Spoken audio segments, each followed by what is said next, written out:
오늘 우리가 함께 읽은 이 본문의 말씀은 소아시아의 7교회들 중에 하나인 두아디라 교회에 보내는 주님의 말씀입니다. 두아디라 교회를 향한 이 메시지에 관해서 해머라고 하는 신학자는 다음과 같은 말을 남겼습니다. 소아시아에 보내는 7편지 중에서 가장 길고 가장 어려운 편지가 가장 알려지지 않고 가장 중요하지 않고 가장 유명하지 않은 도시에 전해졌다라는 그러한 말을 했습니다. 이 말에서 볼 수 있듯이 당시의 두아디라 지방은 그리 큰 도시도 아니고 중요한 도시도 아니었습니다. 그런데 우리 주님은 이러한 도시에 있는 교회에게도 주님의 말씀을 주십니다.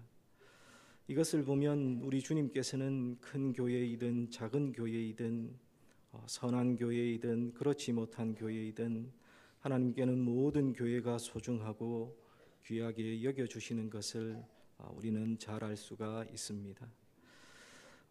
우리 밀양 산문교회가 밀양시에 있는데 우리 하나님께서 우리 산문교회도 귀하게 보시고 늘 인도해 주시는 그러한 교회임을 믿습니다.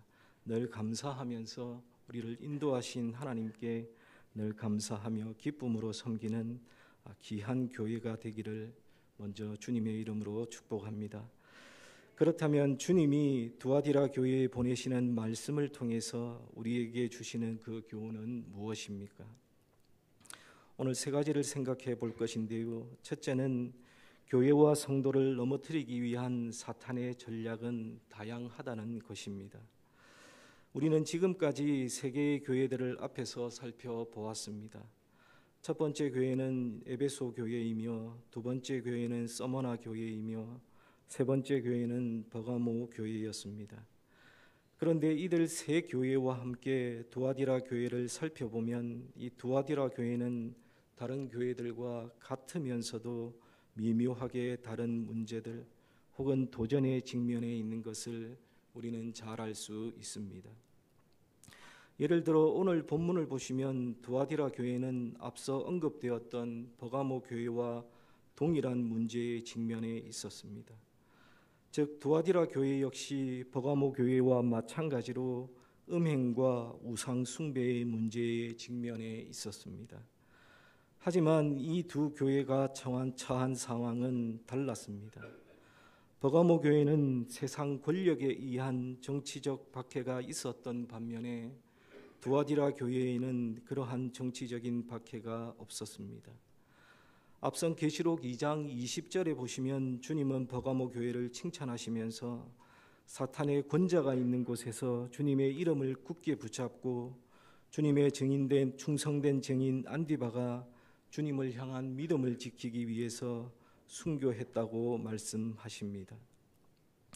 지난 시간에 언급했듯이 안디바는 버가모 교회의 지도자로서 도미티아누스 황제 때에 황제 숭배를 거부하다가 순교한 것으로 알려져 있습니다. 즉 버가모 교회는 황제 숭배 때문에 세속 권력에 의한 정치적인 박해가 있었다는 그러한 의미입니다. 하지만 오늘 본문에 나타난 두아디라 교회를 향한 주님의 말씀을 보면 이 교회에는 정치적 박해는 없었던 것으로 보입니다. 또한 다른 이방 종교들에 의한 종교적 박해도 두아디라 교회에는 없었습니다. 앞선 버가모 교회는 사탄의 권자가 있고 사탄이 사는 곳이라고 불릴 만큼 황제 숭배뿐만 아니라 다른 이방 신들과 종교들의 도전이 있었습니다. 하지만 오늘 본문에 드러난 말씀을 통해서 볼 때에 버가모 교회와 같은 그러한 도전은 없었던 것으로 보입니다. 대신에 두아디라 교회의 문제는 그들의 내부에서 생겨난 문제였습니다. 두아디라 교회에는 박해와 핍박은 없었지만 안에서 그릇된 가르침으로 성도들을 잘못된 길로 인도하는 그러한 사람이 있었습니다. 다시 말해서 사탄은 버가모 교회에 대해서는 정치적인 박해를 통해서 음행과 우상 숭배를 하도록 공격 전략을 세웠던 반면에 두아디라 교회에 대해서는 박해와 핍박보다는 거짓 교훈으로 음행과 우상 숭배에 빠지도록 공격 전략을 세웠던 것입니다.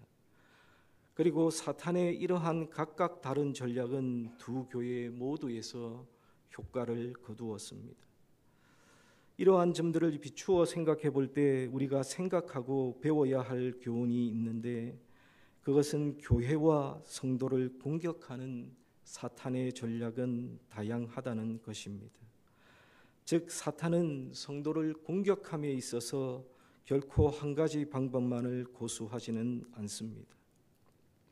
만약에 사탄이 한 가지 방법으로만 교회와 성도들을 공략한다면 우리는 훨씬 수월하게 사탄의 공격에 대응하고 그것을 막아낼 수 있을 것입니다. 그러나 우리가 성경을 통해 보아 알듯이 이 사탄이라고 하는 존재, 이 세력은 그렇게 어리석고 단순한 존재의 세력이 아닙니다. 사탄은 교회와 성도들을 넘어뜨리기 위해 상황에 따라서 다양한 전략을 사용할 줄 아는 어둠의 세력입니다. 그래서 성경은 사탄을 향해 어떤 점에서는 지혜롭다고까지 언급하기도 합니다. 그래서 우리는 사탄이 항상 같은 수법만 사용한다고 생각해서는 안 됩니다. 사탄은 때로는 강한 핍박으로, 때로는 매우 달콤한 유혹으로, 다양한 공격 전략으로 교회와 성도들에게 다가온다는 것을 우리는 늘 기억해야 합니다. 실제로 이러한 사실은 과거의 한국 초대교회의 모습, 역사를 보아도 우리는 잘 알 수 있습니다. 과거에 우리나라에 복음이 처음 전파될 때에 교회와 성도들을 공격하기 위해 사탄이 사용한 방법이 무엇이었습니까? 바로 권력을 통한 극심한 박해와 핍박이었습니다. 이것이 복음이 처음 전파되는 곳에서 사단이 즐겨 사용하는 교회와 성도의 공략법입니다. 이에 비하면 오늘날은 어떻습니까? 오늘날은 사실 박해와 핍박과 같은 이러한 방법은 없습니다. 오늘날 우리나라의 기독교 인구는 대략 5분의 1, 20% 정도 된다고 합니다. 제가 자료를 조금 찾아보니까 기독교 신자가 20%, 불교 신자가 17%, 천주교 신자는 11%, 그리고 무교가 51% 정도 된다고 합니다. 이제 세속 권력이라도 교회를 함부로 할 수 없을 정도의 교세가 되었습니다. 그래서 오늘날에는 교회에 대한 정치적인 박해는 사실 없다고 보아도 좋을 것입니다. 그러나 그렇다고 교회와 성도에 대한 사탄의 공격이 끝난 것은 아닙니다. 사탄은 오늘날에는 다른 방법으로 성도들을 공략하고 공격합니다. 우리의 적들의 전략과 전술을 깊이 있게 풀어놓은 책이 있는데, 그것은 바로 C.S. 루이스가 쓴 스크류테이프의 편지라는 책입니다. 이 책은 경험 많은 고참 악마인 스크류테이프가 자신의 조카이자 풋내기 악마인 워무드에게 인간을, 신자를 유혹하는 방법에 대해 충고하는 31통의 편지로 구성된 그러한 책입니다. 인간의 본성과 유혹의 본질에 관한 탁월한 통찰력으로 가득한 이 책은 워무드가 맡은 환자, 이 각각 악마에게 자기에게 할당된 성도가 한 사람씩 있는데, 이 책에 보시면 그 할당된 성도를 환자라고 부릅니다. 그런데 이 환자의 회심부터 전쟁 중에 사망하여 천국에 들어가기까지의 과정을 이 책에서는 다루고 있습니다. 특히 이 책에는 악마가 인간을 유혹하는 다양한 전략과 방법을 고참 악마인 스크류테이프의 입을 통해서 다양하게 제시하고 있는데, 그 유혹의 방법은 교묘하고 점진적으로 이루어지는 것을 볼 수 있습니다. 즉, 스크류테이프는 인간이 죄를 짓도록 대놓고 이끄는 것이 아니라 일상 속에서 서서히 타락하도록 유도하는 여러 가지 전략을 사용하고 있고, 그것들을 이 책에서 제시하고 있습니다. 예를 들면 다음과 같습니다. 첫 번째 편지에서는 환자가 일상과 현실에 눈을 돌리게 하고 전문 용어나 선전 등을 통해 수박 겉핥기식의 지식에만 집중하도록 하게 하고 구체적인 논증이나 깊이 있는 생각이나 성찰을 하지 못하게 하라고 충고하고 있습니다. 그리고 두 번째 편지에는 교인들의 모습에 대한 실망감을 이용하되 겉으로 보이는 교회의 모습에 실망하도록 해서 교회와의 거리를 벌리라고 충고하고 있습니다. 그리고 네 번째 편지에서는 환자가 기도하는 것을 최대한 막아야 하며 그것이 어려운 경우에는 기도의 방향을 자기 자신이나 자신의 심리 상태에 집중하도록 하라고 충고하고 있습니다. 그리고 15번째 편지에서는 환자가 과거에 집중하게 하고 현재와 영혼을 멀리하게 하라고 충고하고 있습니다. 이처럼 사탄의 공격은 다양할 뿐만 아니라 교묘하게 교회를 향해 다가오고 있습니다. 예전과 달리 박해나 핍박이 아닌 다양한 공격 전략을 가지고 교회와 성도들을 유혹합니다. 성도가 신앙을 버리도록 윽박지르는 것이 아니라 성도가 신앙을 버리지 않으면서도 사업상, 직업상 등의 이유로 교회를 등한시하게 하고 우상 숭배를 비롯한 각종 죄악에 참여하게 하고 그것을 교묘한 방법으로 합리화시켜 주어서 그 죄의 자리에서 떠나지 못하고 머물게 하는 것입니다. 예를 들면 다음과 같은 것이겠죠. 요즘 사탄은요, 성도들을 향해서 유혹하기를 교회에 가지 마라, 기도하지 마라, 전도하지 마라 이렇게 말하지 않습니다. 사탄은 도리어 성도들을 향해 기도하라고 속삭입니다. 그리고 전도하라고 속삭입니다. 말씀도 읽고 선교도 하고 도와주라고 속삭입니다. 하지만 나중에 하라고 속삭입니다. 그리고 교회에서 섬기고 봉사하는 일을 금하지 않습니다. 교회에서 열심히 섬기고 봉사도 하라고 속삭입니다. 그런데 마지막에는 내가 이 일을 다 했어, 내가 다 섬겼어 라고 성도의 귀에 속삭입니다. 사랑하는 여러분, 그러므로 우리는 성도에 대한 사탄의 공격 전략이 다양함을 깊이 인식하고 우리는 깨달아야 합니다. 그리고 박해가 없을 때 우리가 평안하고 잘 나갈 때에 더욱 사탄의 강교한 공격이 있는 줄로 알고 정신을 바짝 차리고 우리의 신앙의 경계를 해야 합니다. 특별히 우리는 오늘날 교회가 점점 타락해가는 모습들을 보면서 사탄의 공격이 극심해졌음을 알고 모두가 말씀의 거울에 자신을 비추어 보고 죄악된 모습이 있다면 즉시 회개하며 살아가시기를 바랍니다.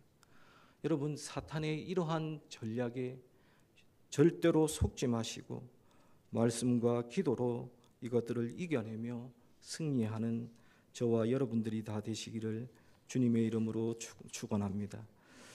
오늘 본문을 통해 알 수 있는 두 번째 교훈은 신앙과 생존, 말씀과 현실 사이에서 신앙과 말씀을 선택하라는 것입니다. 오늘 본문 20절 말씀을 한번 보십시오. 20절 말씀에 보시면 두아디라 교회를 향한 주님의 책망의 말씀이 나옵니다. 우리 20절 말씀을 다 같이 한 목소리로 함께 읽도록 하겠습니다.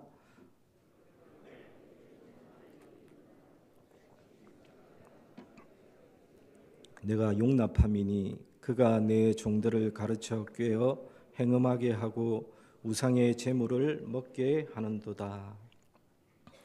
여기에 보면 두아디라 교회 성도들 중에 일부는 이세벨이라고 하는 자칭 선지자의 꿰매에 넘어가서 우상 숭배를 하며 행음을 했고 하나님 앞에 영적인 큰 죄를 지었습니다.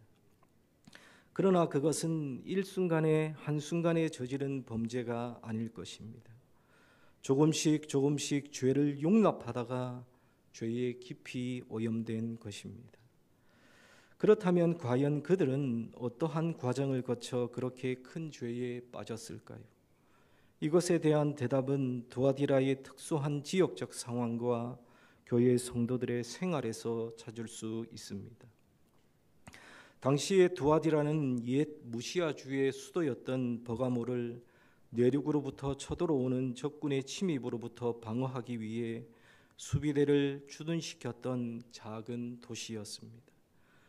그러나 버가모가 이 두아디라가 비록 작은 도시이기는 했지만 교통의 요지였고, 그리하여 이 도시는 크게 번창하였고, 특히 염색 산업을 비롯한 각종 상업들이 발달한 그러한 도시가 되었습니다. 두아디라 지역의 각종 상업이 발달하다 보니 직종마다 상업조합과 같은 그러한 단체들이 생겨났습니다. 그리고 그 조합에는 그 나름대로의 수호신이 있어서 조합원들은 그 수호신을 섬겨야 했습니다. 그런데 중요한 것은 두아디라 교회의 성도들 대다수도 그들의 생업을 위해 조합에 가입해 있었을 것이며, 그들 역시도 그 조합의 수호신 숭배와 그와 결부된 음란한 축제에 참석할 수밖에 없었을 것입니다. 왜냐하면 만일 그 수호신 숭배를 거부하거나 조합에 가입하는 것을 거부하게 되면 그들은 곧 장사를 할 수 없게 되는 것을 의미했고, 그들의 생업이 끊기게 되는 것을 의미했기 때문입니다. 아마도 여기에 두아디라 교회의 성도들의 고민이 있었을 것입니다. 조합을 탈퇴하자니 먹고 살 길이 막막했고, 조합에 남아있자니 죄악에 동참해야 하는 그러한 딜레마에 두아디라 교회의 성도들은 놓인 것입니다. 이러한 갈등 상황에 놓인 두아디라 성도들에게 그럴듯한 해결책을 제시한 것이 아마도 이세벨이라고 하는 거짓된 선지자였던 것 같습니다. 그녀는 자칭 선지자로 자처하면서 먹고 살기 위해서 죄를 짓는 양심의 가책을 가진 성도들에게 그럴싸한 말로 그들의 행위를 합리화시켜 줌으로써 그들이 계속해서 죄 가운데에 머물도록 했을 것입니다. 물론 두아디라 교회의 성도들에게도 무엇이 옳은가, 어떻게 해야 하는가, 무엇을 선택해야 하는가에 대한 복잡한 고민들도 있었을 것입니다. 아마도 그들은 함께 모여서 기도도 했을 것이고, 말씀을 펼쳐놓고 묵상도 많이 했을 것이고, 아니면 감독이나 장로를 찾아가 목회적인 상담도 받았을 것입니다. 그러나 그들의 최종적인 선택이 무엇이었습니까? 그들은 현실의 이익, 곧 작은 도시에서 보다 안정된 삶을 위한 선택을 그들은 하게 된 것입니다. 즉 신앙이 아닌 생존, 생활을 선택했고, 말씀보다는 현실에 안주하기로 선택한 것입니다. 그런데 여러분, 이러한 고민들은 이 시대에 있었던 이 두아디라 교회의 성도들의 고민이 아닙니다. 여전히 이 시대를 살아가고 있는 우리들의 고민이기도 합니다. 신앙과 생존 사이에서, 그리고 말씀과 현실 사이에서 많이 고민합니다. 그리고 이 문제는 그렇게 쉽고 가벼운 문제도 아닙니다. 그래서 성경도 이러한 문제에 대해서 침묵하지 않습니다. 구약 성경인 민수기 32장에 보시면 요단 동편 땅 분배에 관련된 그러한 기사가 나옵니다. 이때의 이스라엘 백성들은 가나안 땅으로 들어가기 위해 모압 평지에 머무르고 있었고, 그들의 진행을 방해한 아모리 족속의 두 왕 시혼과 옥, 그리고 이스라엘을 유혹해서 음행과 우상 숭배에 빠지게 한 미디안을 쳐서 정복하고, 이제는 요단 서편 땅의 정복을 개시하려고 준비하고 있던 그러한 때였습니다.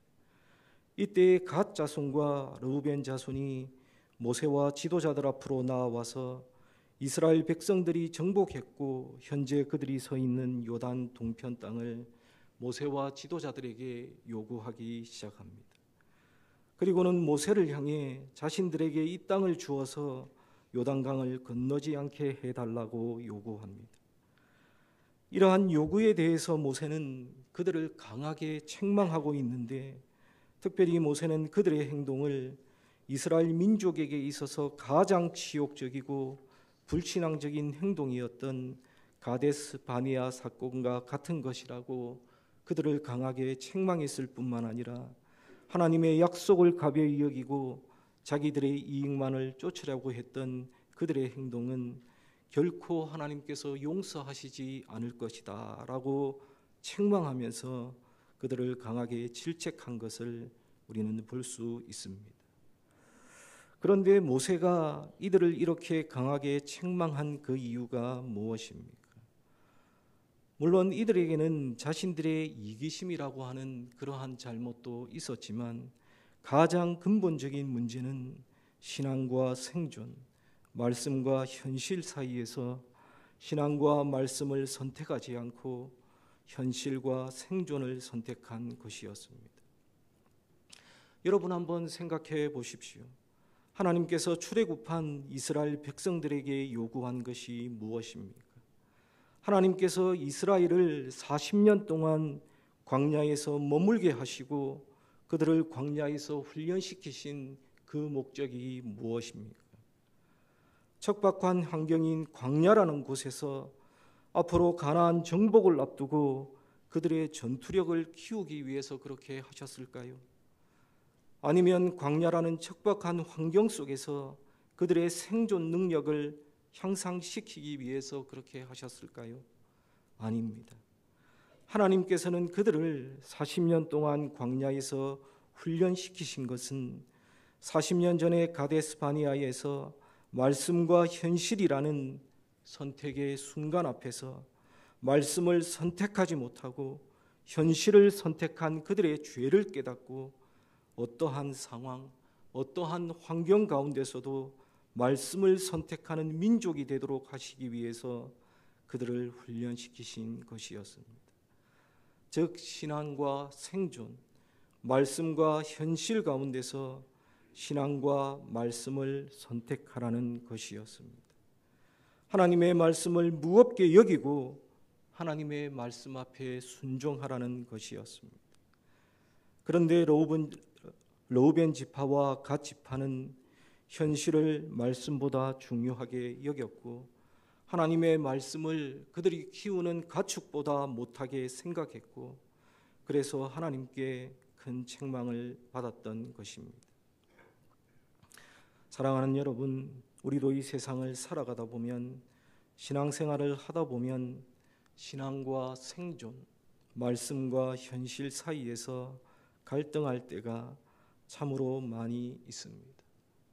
기도해야 하는데 몸이 피곤해서 더 자고 싶고 소득의 11조를 하나님 앞에 바치는 것이 당연한데 생활이 빠듯해서 드리기 주저하게 되고 주일에 교회 가서 예배를 드리는 것이 당연한 우리의 의무이고 우리의 생활인데도 불구하고 몸이 피곤해서 또 가족과 함께 보낼 시간이 없어서 재충전할 시간이 없어서 예배하는 시간을 대신해서 가족과 함께 보내는 일이 없습니까? 여러분, 이 외에도 우리가 살아가다 보면 신앙과 생존 그리고 말씀과 현실 사이에서 갈등하며 고민하며 선택해야 하는 순간에 놓일 때가 여러분 정말로 많이 있습니다. 문제는 이럴 때에 우리가 어떻게 해야 하느냐가 중요합니다. 우리가 어떤 선택을 하느냐가 중요합니다. 여러분, 이러한 갈등의 순간에 선택의 순간에 우리가 서 있다면 우리가 반드시 기억해야 할 것이 있습니다. 그것은 하나님의 말씀은 세상의 어떤 것보다 높고 크며 그래서 모든 것을 이긴다라는 그러한 사실입니다. 하나님의 말씀은 반드시 이루어지며 성취된다는 것, 여러분 그것을 먼저 생각해야 합니다. 사랑하는 여러분, 말씀과 현실 사이에서 갈등할 때에 신앙과 생존 사이에서 고민하게 될 때에 여러분들은 무엇을 선택하시겠습니까?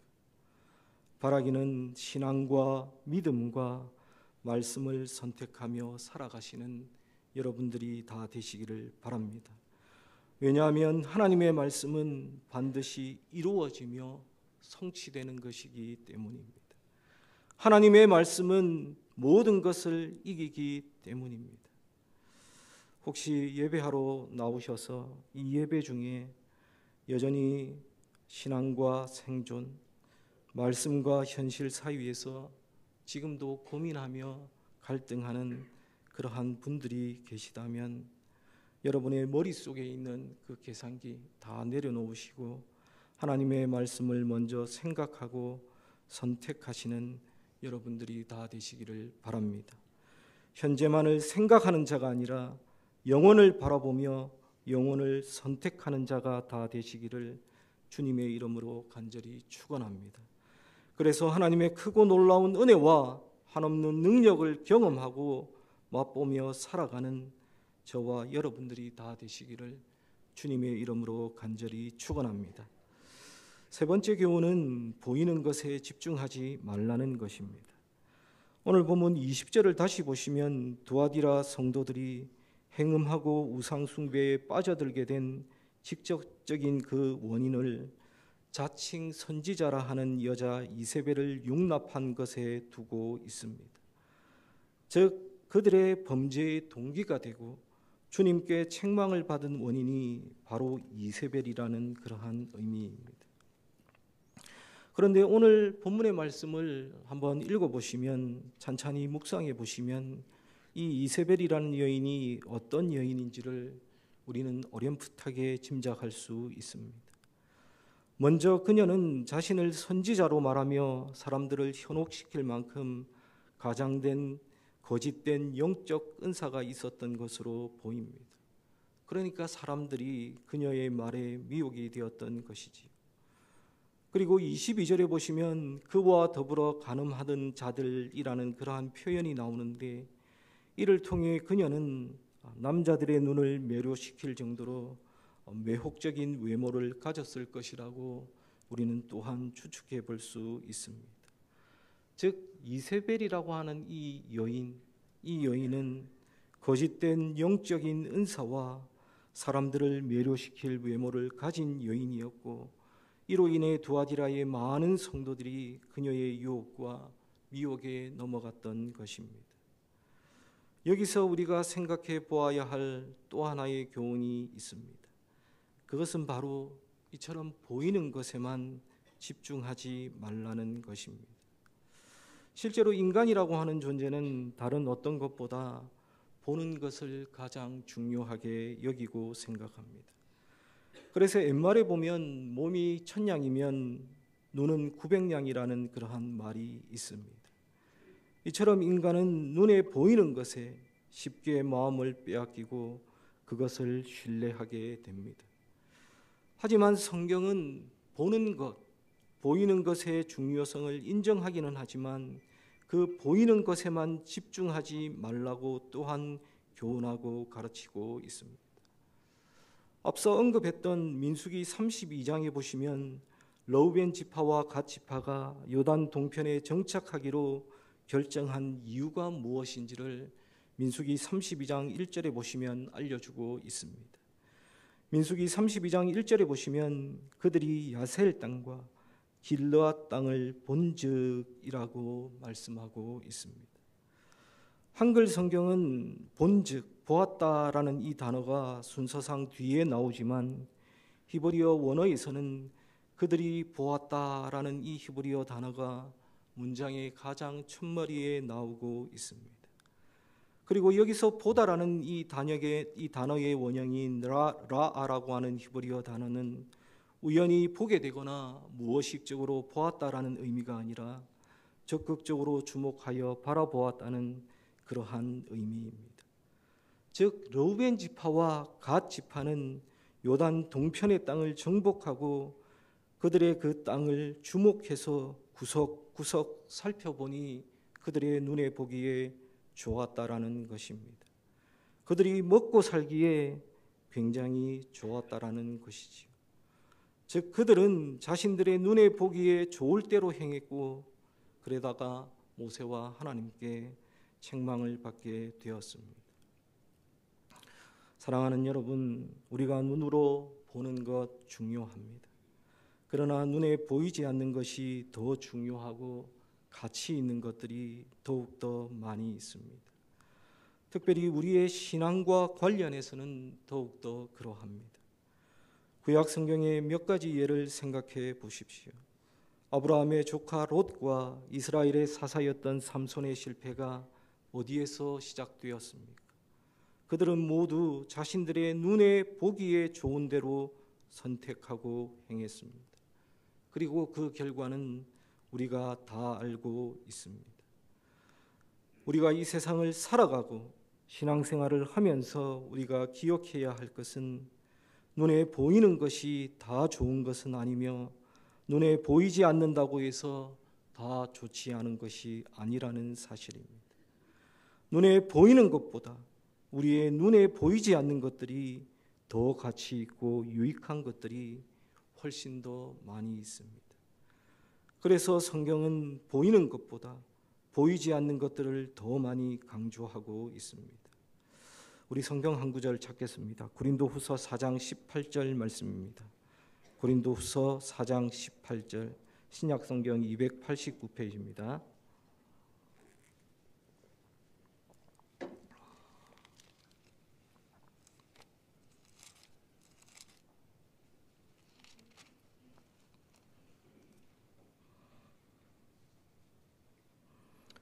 고린도후서 4장 18절입니다. 4장 18절 289페이지입니다. 고린도후서 4장 18절입니다. 우리 다 찾으셨으면 다 같이 한 목소리로 읽겠습니다. 우리가 주목하는 것은 보이는 것이 아니요 보이지 않는 것이니 보이는 것은 잠깐이요 보이지 않는 것은 영원함이라. 여러분, 이 말씀 아멘 아닙니까? 진짜 우리가 주목하는 것은 보이는 것이 아니요 보이지 않는 것이니 보이는 것은 잠깐이요 보이지 않는 것은 영원함이라 라고 말씀하고 있습니다. 바울 사도는 우리에게 눈에 보이는 것을 주목하거나 집착하지 말고 눈에 보이지 않으나 가치 있고 유익한 것들을 추구하며 살아가라고 우리에게 가르쳐주고 있습니다. 사랑하는 여러분, 주님은 그분의 자녀인 우리가 그 보이는 것에 약하다는 인간의 약점을 변명 삼아서 그 자리에 안주하지 않고 믿음과 영적 통찰력으로 더욱 고차원적인 인생을 살아가기를 원하고 계십니다. 때문에 우리는 이러한 인간의 경향에서 벗어나려는 몸부림이 우리에게 있어야 하고 영적인 안목으로서 보이는 세상에 현혹되지 않고 성경이 가르치는 바른 길을 걸어서 주님께 추수 때에 시원한 물과 같은 그러한 자가 다 되어야 할 것입니다.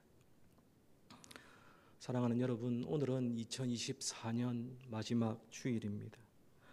우리의 삶을 되돌아보면서 우리의 신앙생활을 되돌아보면서 오늘 말씀을 여러분 반드시 기억하시고 앞으로 남은 우리의 신앙생활을 진력을 다해서 열심히 살아가시는 저와 여러분들이 다 되었으면 좋겠습니다. 여러분, 사탄은 다양한 전략을 가지고 교회와 하나님의 백성들에게 도전하며 달려듭니다. 말씀과 현실, 신앙과 생존 사이에서 말씀과 신앙을 선택하시는 여러분들이 되시기를 바랍니다.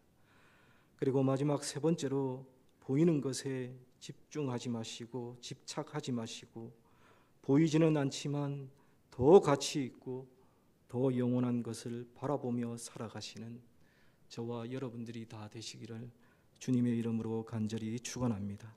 다 함께 기도하겠습니다.